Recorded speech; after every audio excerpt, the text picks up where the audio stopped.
సంగారెడ్డి జిల్లా జిన్నారం మండల కేంద్రంలో ముఖ్యమంత్రి రేవంత్ రెడ్డి ప్రజాపాలన ప్రగతిని జిల్లా కలెక్టర్ వల్లూరి క్రాంతి ఆదేశాల మేరకు జిల్లా సమాచార పౌర సంబంధాల శాఖ అధికారి ఏడుకొండలు పర్యవేక్షణలో తెలంగాణ సాంస్కృతిక సారథి కళాకారుల చేత ప్రజా విజయోత్సవాలు ప్రతి గ్రామాల్లో నిర్వహించారు.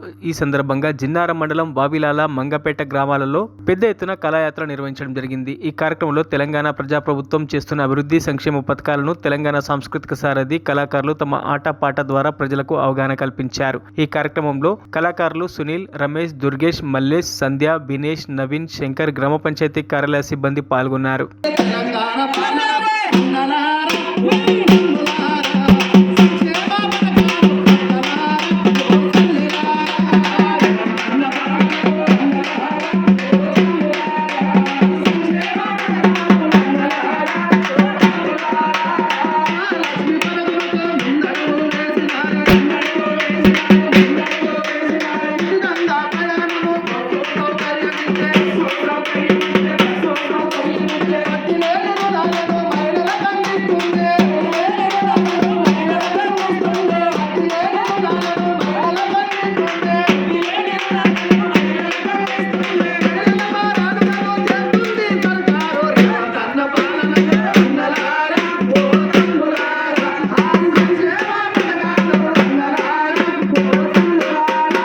మరిన్ని అప్డేట్స్ కోసం మా ఛానల్ని సబ్స్క్రైబ్ చేయండి.